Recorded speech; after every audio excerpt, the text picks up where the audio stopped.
Hello, a very good morning, all of you.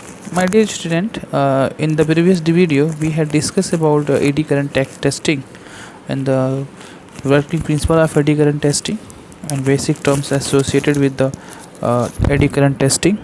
These are and factor affecting eddy current. What are the factor affecting the eddy current? Such as defects, frequency, geometry, conductivity, proximity. These are the factor which affect the eddy current. We had studied in the previous video and also discussed absolute transducer, differential transducer, surface transducer, and also discussed in rail inspection by eddy current testing method. Means AD current testing method की technique की मदद से हम लोग जो है railway में भी बहुत ज़्यादा यूज कर सकते थे, जिसका हम लोगों ने यूज भी किया।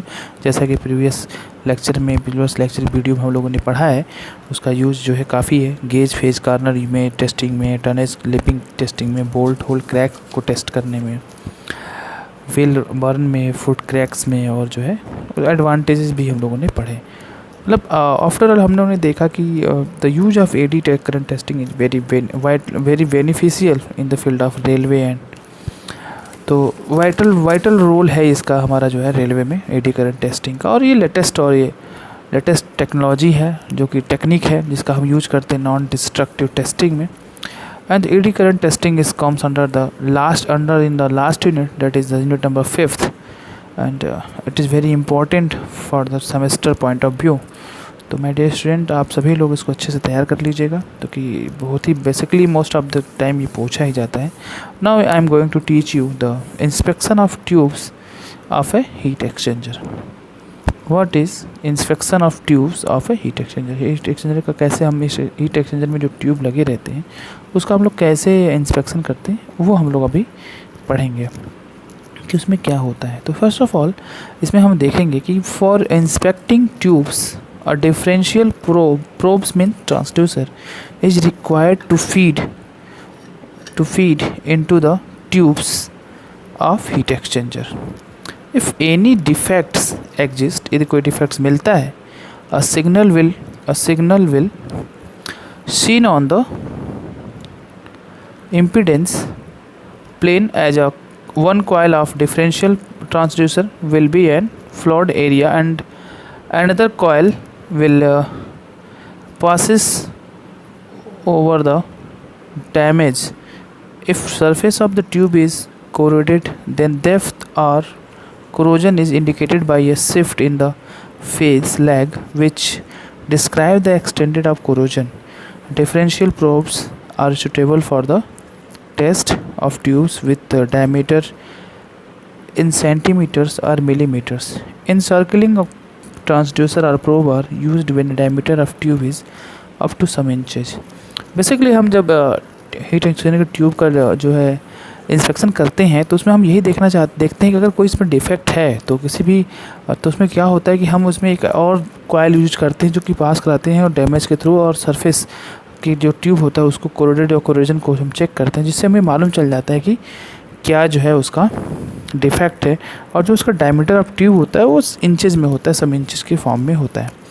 एंड द नेक्स्ट टॉपिक जो हो जिसका इंस्पेक्शन करना है जैसे fatigue crack inspection. Fatigue crack inspection कैसे करते हैं वो हमें देखना है। तो it is AD current method is specially useful in detection of certain type of hidden defects.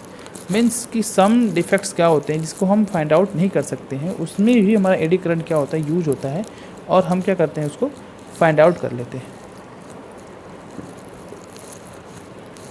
तो my dear student, eddy current method is specially useful in detection of certain types of hidden surface. Hidden defect मतलब जो defect हमें दिखते नहीं हैं उसके बारे में बात कर रहे हैं।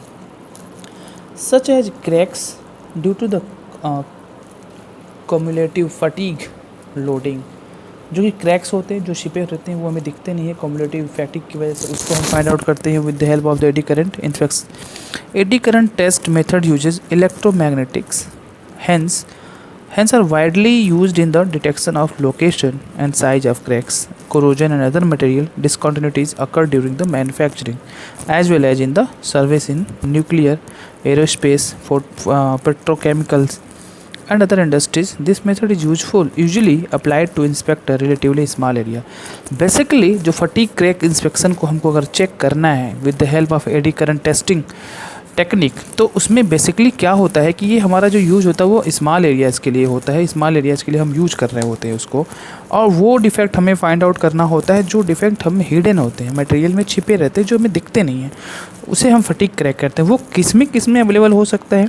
वो हमारा टेस्टिंग हो सकता है न्यूक्लियर में, हो सकता है एरोस्पेस जो हमारे प्लेन वगैरह हैं उसका हम चेक कर सकते हैं, उसमें होता है, चेक करते हैं एडी करंट टेक्निक का। पेट्रोकेमिकल्स में होता है और बहुत सारी इंडस्ट्रीज में होता है, जिससे क्या होता है कि हम उस जो भी हमारा ऑब्जेक्ट है जिसमें डिफेक्ट है या एरोस्पेस जो एरोप्लेन है, तो हम उसको डिस्ट्रॉय नहीं करते हैं, उसको हम फिजिकली कांटेक्ट में नहीं जाते हैं, बल्कि उसको क्या करते हैं, उसके डिफेक्ट्स को फाइंड आउट कर लेते हैं एडी करंट की मदद से, और वो सर्विस में रहता है, वो प्रोडक्ट रनिंग कंडीशन में रहेगा ऑब्जेक्ट जो है। तो हम इस तरीके से उसके डिफेक्ट को फाइंड आउट कर लेते हैं, और उस फाइंड आउट करने के बाद उसको हम उसकी प्रॉब्लम को क्या करते हैं, रिजॉल्व कर देते हैं with the help of eddy current techniques. तो माय डियर स्टूडेंट, ये एडी करंट टेक्निक्स का बहुत बड़ा इंपॉर्टेंट रोल है, हमारे इंडस्ट्रीज़ में भी बहुत इंपॉर्टेंट रोल है, और एयर देख ही रहे हैं, एयर स्पेस वगैरह में ये जिसका होता ही होता है। And what are the advantage of eddy current testing? Actually क्या होता है, जो क्वेश्चन आते हैं उसमें कुछ इस तरीके से आता है कि what do you understand by eddy current testing and what is the principle and working of eddy current testing and what is the advantage and disadvantage. Sometimes ऐसे भी क्वेश्चन आते हैं जो बहुत ईजी होते हैं। तो we have study about the advantage of eddy current testing. तो what are the advantage such as, first one is sensitive to surface and subsurface defects. Already we had discussed in the previous video कि हम जब AD current testing का use क्या करते हैं, surface defects और सब सरफेस डिफेक्ट दोनों को चेक करने के लिए करते हैं। लेकिन नेक्स्ट पॉइंट हो जिसका एडवांटेज है पोर्टेबिलिटी ऑफ टेस्ट इक्विपमेंट। जो हमारा इक्विपमेंट जिससे हम टेस्ट करते हैं, डिफेक्ट्स को फाइंड आउट करते हैं, हिडन जो डिफेक्ट्स है उसको हम फाइंड आउट करते हैं, तो वो हमारा जो इक्विपमेंट होता है वो पोर्टेबल होता है, उसको हम पोर्ट कर सकते हैं, पोर्टेबिलिटी होती है। नेक्स्ट है it can measure conductivity accurately. जो भी मटेरियल यूज करेंगे उस मटेरियल, हर एक मटेरियल की कोई ना कोई कंडक्टिविटी होती है, थर्मल कंडक्टिविटी होती है, तो कंडक्टिविटी जो भी होगी उसको हम इजीली क्या करेंगे और एक्यूरेटली मेजर कर लेंगे। Next it can inspect complex shape and size material. Basically ये इजी है, इससे हम बहुत ही कॉम्प्लिकेटेड शेप या बहुत कॉम्प्लिकेटेड साइज ऑफ मटेरियल को भी टेस्टिंग कर सकते हैं। It is very useful. It is very vital use in the field of the complex shape and size material, जहाँ पे और इक्विपमेंट से नहीं यूज कर सकते वहाँ पे भी हम इससे यूज कर सकते हैं, तो it is very useful. And the next the contact between the probe means transducer and test specimen is not required. और सबसे महत्वपूर्ण बात यह है कि ट्रांसड्यूसर और टेस्ट स्पेसिमेन के बीच में कॉन्टैक्ट की कोई आवश्यकता नहीं होती है, बिना कांटेक्ट किए ही हम उसको सेंसर से सेंस कर लेते हैं, ट्रांसड्यूसर से यूज़ करके चेक कर लेते हैं। तो ये एक बहुत ही जो है बेनिफिशियल है एडी करंट टेस्टिंग में, जो कि आपको समझना होगा कि कुछ पॉइंट्स कितने इंपॉर्टेंट हैं। ये पहला याद रखिएगा, सरफेस और सब सरफेस दोनों डिफेक्ट्स को फाइंड आउट करता है। इनके जो इक्विपमेंट्स होते हैं वो पोर्टेबल होते हैं और ये इजली मेजर कर लेते हैं कंडक्टिविटी को एक्यूरेटली, और क्या होता है इंस्पेक्ट कर लेता है कॉम्प्लेक्स शेप एंड साइज या मटेरियल को। And contact between the transducer and the test specimen is not required.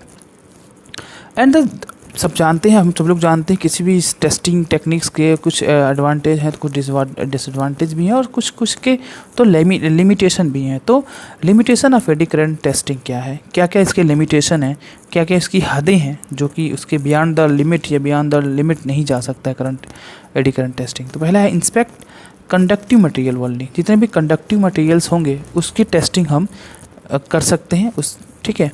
insensitive to defects parallel to the surface। Parallel to the surface अगर हम किसी चीज़ को चेक करते हैं तो थोड़ा सा इनसेंसिटिविटी होती है वहाँ पे, not suitable for the large areas.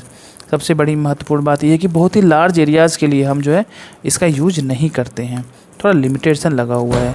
Limited depth of penetration, एक लिमिटेड डेप्थ होगा जिसको हमको पेनिट्रेट करना रहता है, एक लिमिटेड डेप्थ तक ही हम उसको पेनिट्रेट करते हैं, जिसका हमको साइज या लिमिट गिवन रहेगा मटेरियल का।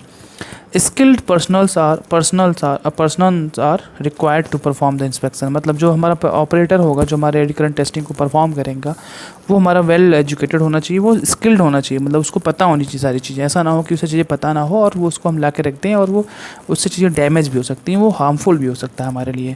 तो ऑपरेटर जो हमारे लिए होगा वो हमारे लिए ऑपरेटर क्या होना चाहिए, स्किल्ड होना चाहिए, ठीक है।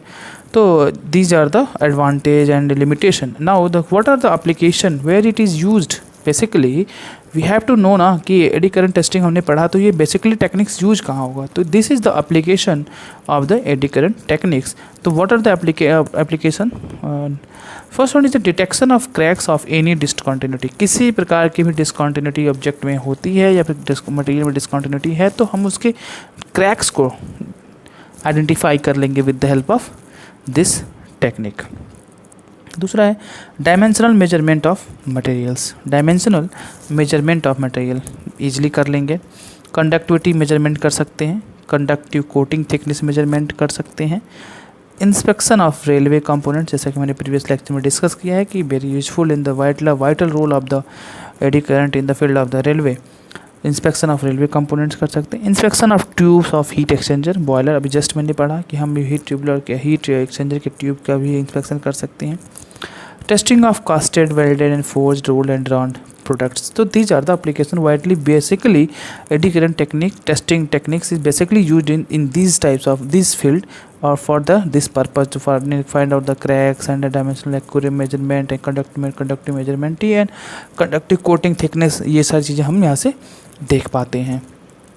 तो these are the application of the eddy current technique. And moving to the next topic, that is the probes. That is probe is addressed as a transducer. What is the probe? Eddy current probes or transducer are often classified according to the mode of the operation and basic configuration of the test coil. जो भी हमारा probes या transducer use किए जाएंगे इस testing में वो basically depend करेगा कि हम किस टाइप के ऑपरेशन को परफॉर्म कर रहे हैं या फिर तो उसके हिसाब से वो उस ऑपरेशन के हिसाब से हमारा basic configuration of the test of coil assembly required होती है, ठीक है।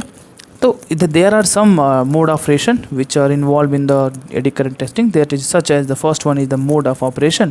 What is the mode of operation? According to the mode of operation, transducer are categorized into four ways. Probes are categorized into the four that is such as absolute probes, differential probes, reflection or driver or pickup probes, hybrid probes.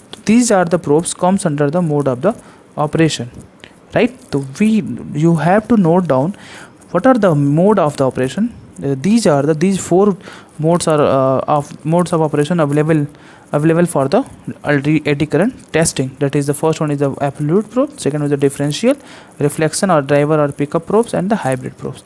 And the next is the second one is the basic configuration of probes.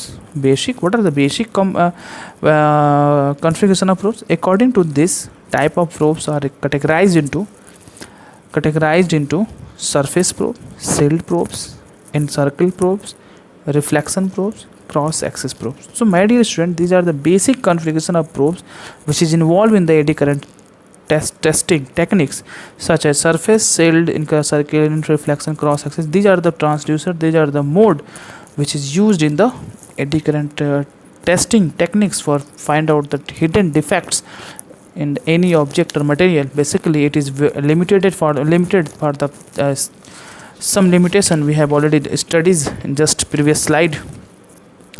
So my dear student, the unit number 5th almost finished here.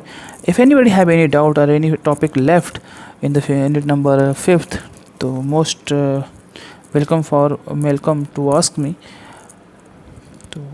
Okay, so if anybody have a doubt, then message me or WhatsApp me or mail me, whatever you want. Just send your problems, your doubts. Then I will provide your notes and I will provide the solution and for that topic. So my dear student, thanks for the watching. Keep in touch.